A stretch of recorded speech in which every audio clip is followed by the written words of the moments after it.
va el día de hoy. Bueno, hoy vamos a charlar sobre un tema que es el síndrome de apnea o hipopnea obstructiva del sueño, un tema de neumonología, que también lo puede seguir el equipo de otorrinolaringología, que pueden tener incluso miradas distintas, pero los criterios diagnósticos y al final el tratamiento es básicamente el mismo, pero puede tener matices dependiendo de la visión de cada especialidad. Y que me pareció bastante curioso el tema, porque cuando vi que era SAOS, hablar de SAOS en la internación, no sé si estoy equivocado, a ver qué piensan ustedes, pero es una patología que primero a nadie internamos por SAOS, corríjanme si han visto una internación como criterio diagnóstico de SAOS, y creo que tampoco es una patología de la cual nosotros hablamos mucho en la internación y que no le damos tampoco demasiada importancia, ¿eh? Yo entiendo que somos médicos y que debemos manejar la parte ambulatoria y de internación en la sala, pero evidentemente acá, sobre todo a los residentes de primer año, nosotros estamos metidos en la sala de internación. Así que algunos puntos vamos a reforzar, digamos, la importancia que tiene esta patología en la sala de internación, que es muy cortito porque la verdad no es muy extensa esta charla en realidad, ¿no? Obviamente empezamos con la definición, que simplemente es el trastorno que se caracteriza por episodios recurrentes del colapso, que puede ser parcial, en ese caso sería hipopnea, o completo de la vía aérea, que sería una apnea como tal, pero la vía aérea superior, porque si ya nos vamos más abajo, evidentemente estamos ante otra patología que no tiene nada que ver con SAO. Evidentemente ese colapso de la vía aérea disminuye el flujo aéreo hacia los pulmones, lo que produce una hipoxemia que llega a ser intermitente porque cada tanto estos pacientes recurrentemente presentan estos episodios, producen mala higiene o fragmentación del sueño, siendo que la persona no tenga un adecuado tiempo en sueño REM, por lo tanto no va a tener un sueño reparador y se asocia, evidentemente, porque no descansa bien la persona con trastornos diurnos, se lo pasan con sueño, se sienten fatigados, siente que no rinden en su laburo o en sus estudios y trae una serie de consecuencias que también terminan perjudicando a los pacientes, porque esta patología, si bien se ve muy sencilla, de que la persona ronca, no duerma bien, está fuertemente asociada con el aumento del riesgo cardiovascular y esto sucede porque cada vez que la persona entra en hipoxemia, evidentemente hay sobreestimulación del simpático y esas descargas van haciendo mella con el paso del tiempo y terminan deteriorando el aparato cardiovascular. Normalmente una persona respira y está en la posición que esté, sea supino, decúbito supino, decúbito lateral, debería fluir normalmente el aire, pero puede haber un colapso parcial. Principalmente se ven personas que tengan problemas de obesidad, que tengan el cuello ancho, además que cuando uno duerme y entra en fase REM, hay hipotonía muscular y puede colapsar más fácil la vía aérea, o tiene alguna diferenciación anatómica que lo predispone a presentar estos eventos. Y cuando colapsa completamente, bueno, se denomina apnea como tal. Por eso es síndrome de apnea e hipopnea. En cuanto a la epidemiología, van a ver que si uno busca, se estima que entre un 4,5, 7,5% de la población tiene esta patología aparentemente, pero estos criterios, o este cuestionario que se llama Stop Bank, si se aplicara a grandes cortes de pacientes, esto es un estudio que se ha hecho, es multicéntrico, que han buscado distintos estudios, un metaanálisis, han encontrado que tomando esos criterios de Stop, se estima que casi la mitad de la población pudiese tener algún grado de hipopnea, apnea. Aunque, a ver, decir que la mitad de la población tiene esto también es algo poco descabellado y hay que tomarlo con pinzas porque no siempre es así, pero si vamos al criterio estricto es lo que se ve, al menos estadísticamente. Así que es de bastante importancia esta patología si bien nosotros se suele pasar por alto, o al menos yo lo hacía también. En cuanto al diagnóstico, obviamente que la sospecha clínica son personas que roncan, que no tienen un sueño reparador y que tienen estos factores predisponentes como obesidad, que es uno de los principales del sexo masculino, se ve también más asociado. Ya cuando nos veamos a un paciente en internación o en tu consultorio, una de las primeras sospechas que tenemos que tener es esta patología y tenemos que confirmarlo con un estudio paraclínico para poder llegar al diagnóstico, tener algo objetivable, ¿eh? Criterios, obviamente que el paciente tiene que tener episodios recurrentes obstructivos durante el sueño que se objetivan por una polisomnografía que acá se hace o algunos estudios de sueño domiciliario que son un poco más sencillos, porque recuerda que la polisomnografía, además de incluir la oximetría, también evalúa los movimientos de los músculos de los ojos y el tono muscular, y hay una serie de parámetros que también tienen, y es un estudio que se hace en un centro especializado, con personal preparado y bajo una monitorización estricta que no es fácil de hacer. En cambio, tenemos otros estudios menos complejos, que esto es el acrónimo en inglés de Home Sleep Apnea Test, o varios estudios domiciliarios que son un poco más simples y que pudiésemos detectar esas apneas o esas hipopneas y tener un estudio mucho más fácil de realizar y el diagnóstico. Y en cuanto a cómo diagnosticarlo, hay un índice llamado índice de apnea-hipopnea, que evidentemente estos aparatos, con los cambios fisiológicos que existen en las mediciones, es capaz de determinar si el paciente entra en hipoapnea o apnea. Incluso hay unos que tienen una especie de canulita nasal que es capaz de saber qué flujo entra y sale a través de las narinas de ese paciente. Entonces, más de 5 episodios en una hora y que esté asociado a síntomas, esto de ronquido, que no tiene sueño reparador, etcétera, o que tenga patologías asociadas como obesidad, cuello corto, diabetes también, hipertensión, alguna arritmia como fibrilación auricular, ya con tener 5 episodios en una hora, ya da positivo para el diagnóstico, o 15 en una hora si no tiene ninguno de los síntomas o de las patologías que les mencioné. Y también este cálculo, este índice es importante porque nos ayuda a determinar la severidad del SAOS. Entre 5 a 15 es leve, entre 15 a 30 episodios es moderado y más de 30 es severo. Incluso creo que hay unos muy severos que es más de 60, si no me equivoco, ¿eh? Corríjame, doctor Zunino, si eso no es así. En cuanto a los síntomas, son los que le mencioné. Acá van a ver una lista que es un poco más amplia, que son todos muy relacionados, incluso hasta mal humor, irritabilidad, así que probablemente acá también haya varios con SAO. Y hay factores de riesgo que te predisponen, como les había mencionado, obesidad, sexo masculino, la edad, evidentemente. Una vez que la mujer alcanza la menopausia, el riesgo entre el hombre y la mujer se equipara, son casi iguales.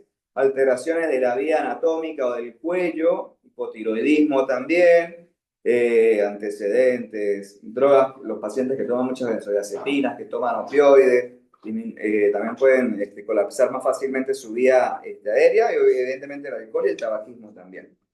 Este cuestionario es bastante útil y se usa mucho tanto en estudios como en que a través de este acrónimo del ronquido, del si se siente cansado, si alguien observa o encuentra que el paciente presenta apneas mientras duerme, que tenga presión arterial elevada, que sea de difícil manejo. Muchas veces tenemos a un hipertenso resistente al tratamiento, refractario, con 3 drogas o más, y no controla, y es porque tiene SAOS y no hemos tratado esa enfermedad. Eso es muy importante buscarlo. Que tenga un índice de masa corporal elevado, una edad mayor a 50 años, circunferencia del cuello y el género.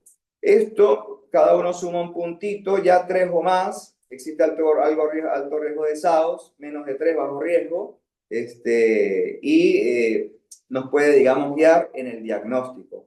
Y si esto es así, pues solicitaremos el estudio para poder corroborar objetivablemente si el paciente tiene o no ese estudio. Acá en el hospital, ¿qué es lo que nosotros pedimos? Idealmente, lo ideal es solicita la polisomnografía nocturna con oximetría que hace el equipo de neurología, que tengo entendido es un estudio que no es fácil de hacer y que tardan mucho los turnos. Si nos ayudarían, ¿cuánto puede tardar más o menos No, este depende del estudio? centro, del lugar, pero sí, no es muy rápido. Sí. Pero bueno, se lo podés pedir a aquel paciente que es un obeso mórbido que vos pensás que puede tener una hipoventilación central. Ese debería irse con una polisomnografía, porque como hace el electroencefalograma, te sirve también para saber si tiene, digamos, trastorno. Ahora, para cualquier otro tipo de paciente, tal vez por una poligrafía ambulatoria, viene el paciente, le entregan el equipo, se lo lleva a la casa, le explica cómo colocárselo todo y al otro día vuelve con el estudio hecho. Ese estudio tiene una tarjeta de memoria y en el servicio hay un software donde coloca la tarjeta de memoria y sabe, digamos, si tiene un trastorno obstructivo o no. Entonces, cuando le llegue un paciente al consultorio, porque esto no se hace acá en la internación, o salvo que lo quieran pedir para evaluar de forma ambulatoria al alta de un paciente, pidan poligrafía respiratoria, que el efector es neumonología, así aparece, pero cuando existen dudas, como lo menciona el doctor, sobre todo pacientes muy comórbidos y donde no tenemos la certeza si tiene SAOS o no, porque pueden haber muchos confundidores, si hay que pedir la polisomnografía, porque evidentemente con la polisomnografía incluso vamos a saber cuándo entra en REM, si tiene microdespertares, cosa que jamás vamos a tener con esta. Y más o menos este es el aparato, que es un dispositivo que puede tener como una especie de canulita nasal que mide el flujo también, la oximetría, y algunos tienen con una banda elástica que mide los movimientos respiratorios. No sé si los de acá cuentan con esos tres transductores. Es eso, porque lo que te mide la cincha torácica o abdominal que se coloca de acuerdo a la respiración que tenga el paciente es el stop. Cuando deja de respirar no mueve los músculos, ¿cierto? Entonces, eso, no hay flujo, no hay músculos y cae la saturación y ahí ya tenés la apnea con su correlato fisiológico que es la desaturación y la caída del flujo aéreo, digamos, entrada al cerebro. Sí, exactamente. Entonces, con ese estudio ya podemos calcular tanto el índice de apnea y hipopnea, y hay otros índices también que son más sencillos, que miden como el valor absoluto en el cual el paciente estuvo en apnea de toda la duración o el tiempo de medición o del sueño del paciente. Recuerden que una apnea son 10 minutos sin movimientos, 10 segundos, perdón, sin movimiento respiratorio. Y la hipopnea es disminución del 30% durante al menos 10 segundos del flujo basal del paciente, ¿ves? Entonces, se supone que con esta canulita o este dispositivo transductor, él me va a evaluar qué flujo está manejando el paciente. Así que recuerden siempre pedir y pedir la polisomnografía, ¿ok? ¿Alguna duda o pregunta hasta acá? Bien. Ahora, ¿por qué es importante diagnosticarlo? Vemos que no es gran cosa, la verdad que no parece una patología que sea tan difícil de diagnosticar. Obviamente que imagino que existirán matices y confundidores que complejizan más a los pacientes, pero está asociado a mayor riesgo de hipertensión, de enfermedad coronaria, todas las enfermedades cardiovasculares, ICC, arritmias, principalmente FA, que es la más común de todas, ACVs, también aparentemente con diabetes tipo 2. Incluso hay estudios en donde han demostrado que en pacientes diabéticos con SAO se trata con un CPAP, que es el tratamiento de elección, y hasta mejoran los índices glucémicos de los pacientes, cosa que, la verdad, y probablemente tenga que ver con eso, porque el simpático durante la noche está siendo estimulado cada vez que hace esa hipoxia. El pobre cuerpo trata de mandar ahí catecolaminas a montón y autodestruirse con el paso del tiempo, ¿eh? Como muchas enfermedades también lo hacen. Síndrome metabólico, deterioro cognitivo, además de incrementar riesgos de tráfico, laborales también, y disminuye la productividad también de los empleados en cualquier institución. Y aumenta la mortalidad en todas las causas que ustedes se puedan imaginar. Entonces, acá tenemos un gráfico de un estudio bastante amplio en donde ellos clasifican a los pacientes en mínimamente sintomáticos, tienen una pequeña disrupción del sueño, tienen somnolencia moderada o excesiva, y se ve que los que tienen somnolencia más excesiva tienden a tener mayor cantidad de eventos. Esto sería como una curva reversa, que es una ajustada por Kaplan y Meyer, que mientras más bajo esté la curva, más cerca de acá del cero, es que ellos tienen menos eventos.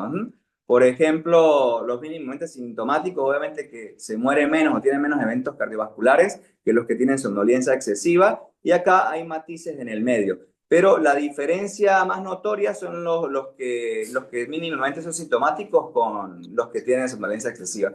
Y acá tenemos algo de lo mismo, que el HB es la tasa que existe o la proporción que existe de la carga de hipoxia básicamente del paciente, hypoxic burden. Entonces, a medida que el paciente tiene mínimamente síntomas, la carga de hipoxia es menor. Acá, por ejemplo, en la curva azul, que son los que casi no tienen síntomas, 12%, mientras los que tienen un cuadro más severo puede elevarse muchísimo más, 71%. Imagínate que el 71% del tiempo que duerme la persona está hipóxico. Eso es terrible, por eso es que se relaciona tan importantemente con el aumento de riesgo cardiovascular. Ya una vez hecho el diagnóstico de esta patología, evidentemente hay cosas, además de los dispositivos, que tenemos que hacer, y primordial que si el paciente es obeso, tiene que reducir el peso. Está estimado que reducir el 10% el peso disminuye ese índice de apnea, hipopnea un 26% aproximadamente. Ojo que no todos los pacientes con SAO son obesos, es la gran mayoría, pero hay que tenerlo en cuenta. También se puede hacer terapia posicional, sobre todo en aquellos pacientes que boca arriba roncan demasiado.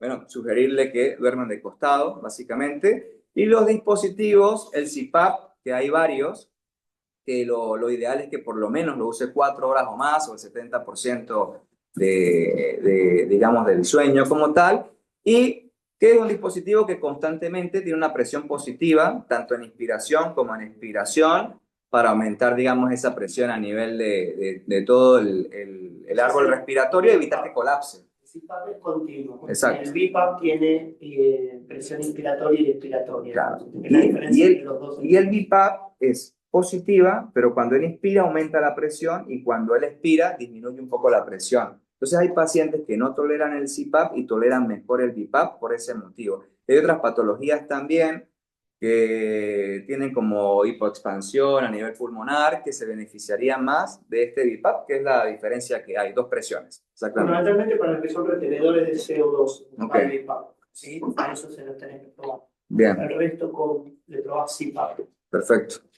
Hay otros también dispositivos de avance mandibular que son para pacientes, la verdad son escogidos para pacientes que no toleran estos otros, que son los de primera elección, y cuando no lo toleran, cuando no hay una buena respuesta al tratamiento, existen cirugías que se le pueden proponer, cirugías de la vía aérea superior, donde amplían tanto paladar blando, epiglottis, etcétera, y también otras cirugías más complejas donde existen como una especie de electroestimulación del hipogloso que genera como una hipertonía de ciertos músculos, ampliando también los diámetros de la nasofaringe y de la vía aérea.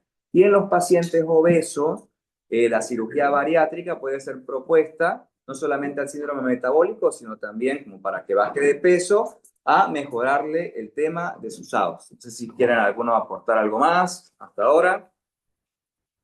Generalmente los pacientes que tengo con sobrepeso, cuando los controlas en el consultorio y te dan cierto grado de hipertensión arterial y les mandás a hacer un mapa, a diferencia del registro diario de presión arterial, en el mapa ves más hipertensión nocturna que pierde el patrón de hiper, y ahí es como un enganche para hacerle hacer la polisomno, para hacerle entender que tiene SAOS y que probablemente se beneficie, más allá de que puede que baje de peso, análogo GLP-1, eventualmente puede llegar a una bariátrica, pero si bien medicás para la hipertensión arterial, mejora muchísimo los valores cuando ya empiezan el tratamiento, cuando se acomodaron con estos dispositivos tipo CPAP o BiPAP y ponen el humidificador y el trigger le da bien, porque viste que a veces ellos inspiran y medio molesta la bocanada de cuando te entra aire, hasta que se acostumbra, ¿no? El paciente. Y ahí le mejoran los registros de las cifras tensionales. De hecho, cada vez más cardiólogos son los que derivan a los pacientes para hacer este estudio, ¿no? Porque ellos notan que el control de la presión está íntimamente relacionado con la hipoxemia que se genera, la hipoxia durante el SAOS, y que eso le genera todo tipo de trastornos, Sí, la tensión y todas las arritmias y todo lo que dijimos. Y es causa de hipertensión arterial secundaria, o sea, son Sí. metabólicos. Y muy común, y supuestamente hasta un 50% de los No. pacientes puede tener No. cierto grado, así que es Sí. muy frecuente y tenemos que conocer la patología y actuar al respecto, ¿no? Para beneficio de nuestros pacientes. Ese retiro. Sí, El estudio Sorromao, ese que ya mencioné. El primer fármaco en disminuir el peso y controlar sí. el SAO, ¿no? Este es un estudio de la New England que hay un fármaco que está aprobado por la FDA, tanto en el Reino Unido como en los Estados Unidos para la SAO, pero también para el síndrome metabólico y para la obesidad, que es de la familia de los LP1, pero a diferencia de la semaglutida, que está ahora en boga, tiene un mecanismo de acción dual, porque también actúa sobre otro receptor adicional al GLP-1 que también actúa sobre el mismo, y comparándolo incluso este medicamento que se llama Tersepatide, que todavía no está en la Argentina, los pacientes bajan más de peso mucho más rápido que con la semaglutide. Y si nos colocamos a ver entre el cambio del índice de apnea del sueño, placebo versus la tersepatida, hay una diferencia bastante sustancial y significativa. Esto es lo mismo, el trial 1 y el 2.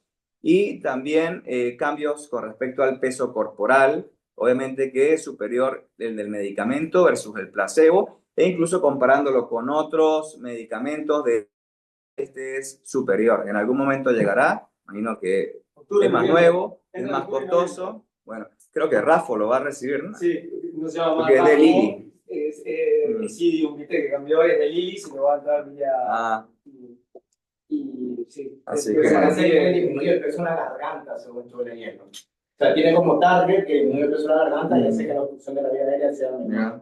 Hubo el estudio participativo. Bueno, Brasil también estuvo en parte del estudio y encontraron que efectivamente ese era el dato y pareciera que es la conexión Brasil-Argentina que trae la vaca.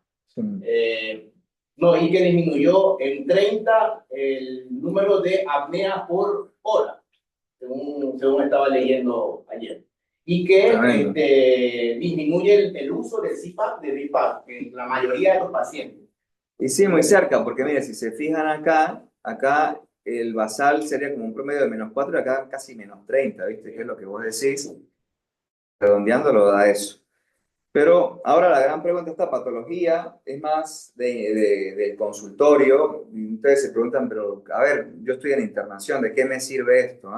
Bueno, este es un artículo de esta revista Chest, en donde ellos ya se plantean como un cambio también de paradigma, porque a esta patología usualmente en la internación nunca se le ha dado importancia, nunca se le ha dado bola prácticamente, pero sí han notado que los pacientes que tienen la apnea obstructiva del sueño tienen más complicaciones durante la internación, más arritmias, estancias en el hospital un poco más prolongadas también, peor manejo de la presión arterial y peor recuperación en la mayoría de patologías. Por ejemplo, una neumonía, si un paciente con SAOS y tiene neumonía y no tiene un tratamiento adecuado durante la internación, existe un mayor riesgo de que se complique. Así que eso aparentemente está cambiando en el mundo y cada día como que se le está dando más importancia a esta patología en la internación.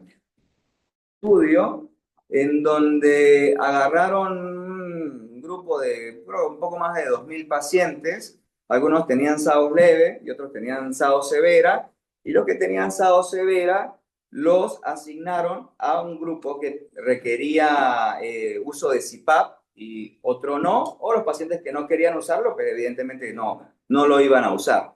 Y lo que midieron es los eventos de activación del sistema de respuesta rápida, acá como el 3800 que nosotros tenemos, cuando un paciente se nos descompensa el piso, ellos pudieron asociar que los pacientes, evidentemente, que tienen mayor riesgo de SAOS, requieren mayor activación de los sistemas rápidos de emergencia, ¿sí? Acá 43 versus 25, obviamente los que tienen SAOS leve versus riesgo alto de SAOS severa como tal. Pero también que tenían SAOS severa y usaron un CPAP comparados con los que no estuvieron de acuerdo en usarlo, vieron una sustancial disminución también en la activación de los servicios de respuesta rápida de emergencia.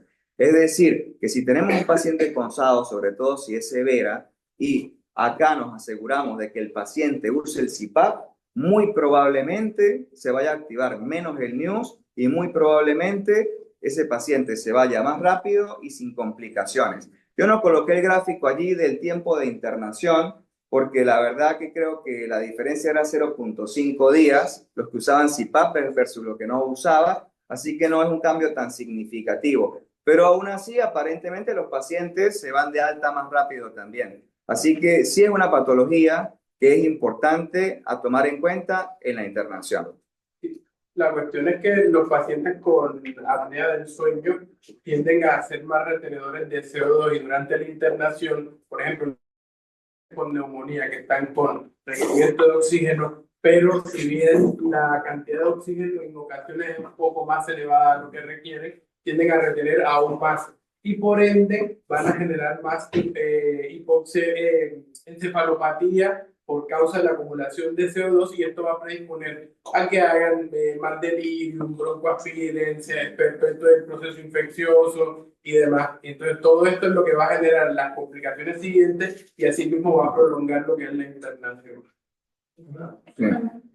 Bueno, esa charla que estaba que era bastante cortita, traté de no sé, darle como una importancia a la internación, no sé si tienen algo más para aportar, pero eso es todo.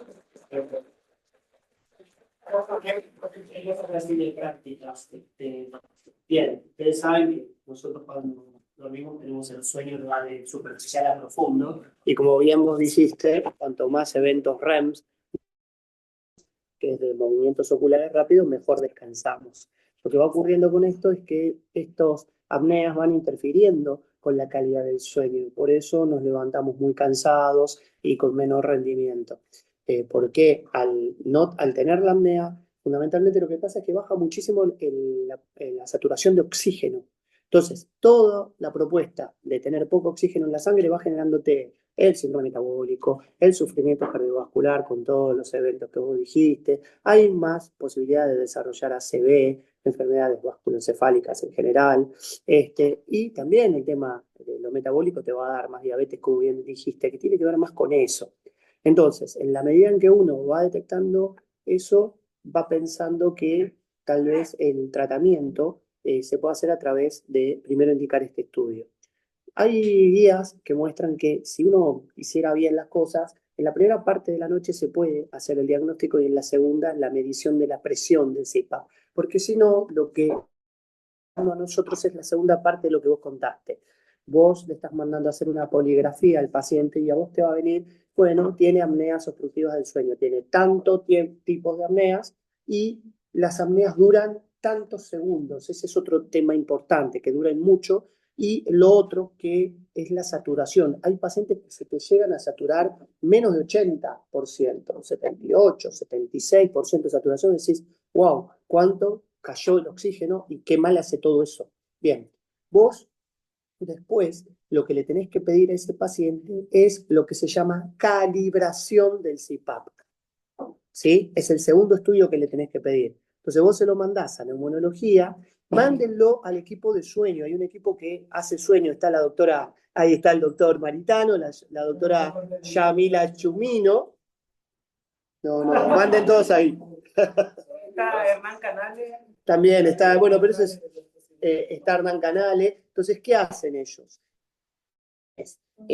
Cuando uno pide la calibración de CPAP, tiene que ver con que todas las vías aéreas son distintas, los pacientes son distintos. Entonces, ¿cuál es el mecanismo por el cual se produce la apnea? ¿Ustedes se acuerdan qué pasa cuando yo pongo una gotita entre dos vidriecitos que se pueden mover, pero que cuesta despegar. Bueno, eso es lo que pasa en la faringe. Entonces yo necesito una determinada presión para que se despegue la vía aérea. Eso es lo que me va a dar la calibración, me va a decir cuánta presión es necesaria para despegarle la vía aérea al paciente. Y va a ser distinta en cada paciente. Puede ser más o menos en más o en menos, ¿sí?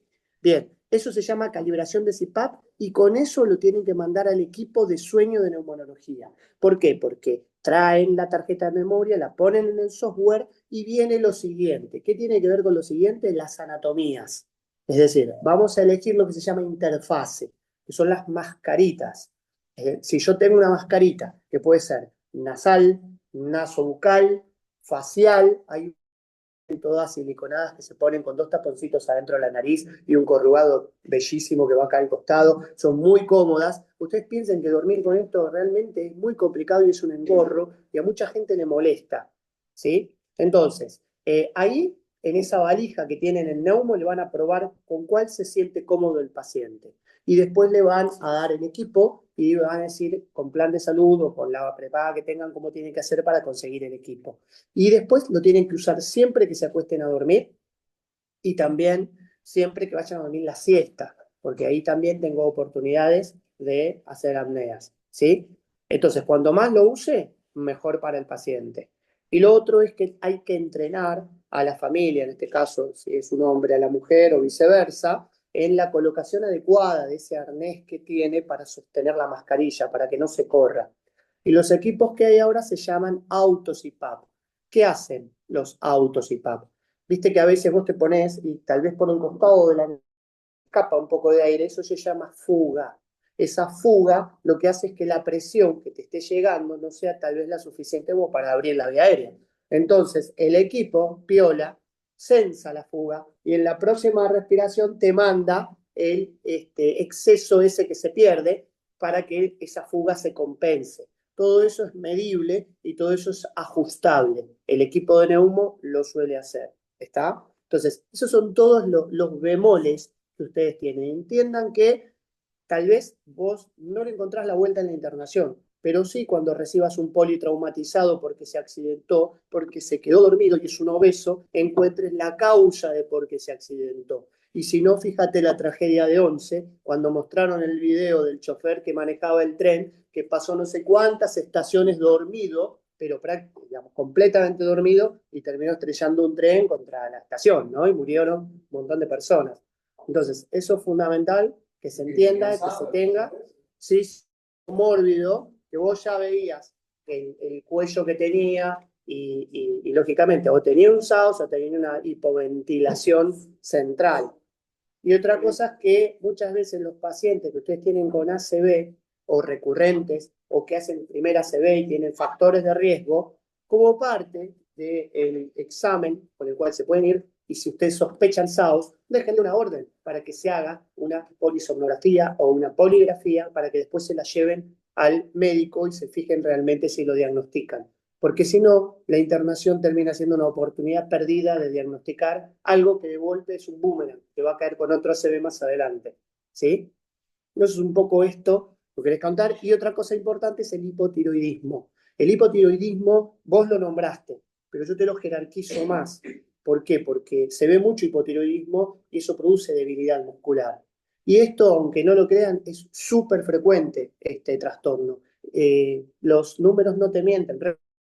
Vos encontrás en consultorio muchos pacientes con SAOS, ¿sí? Y después, bueno, hay que hacer los diagnósticos y el tratamiento. Y si de golpe no tolera el CPAP, bueno, ahí tenés un problema y ahí ya lo tenés que mandar a otorrino, pero todas las otras técnicas son menos eficientes que el CPAP, ¿sí? Así que, bueno, un poco eso, nada más de la clínica de todos los días, de cómo hacer acá en el hospital.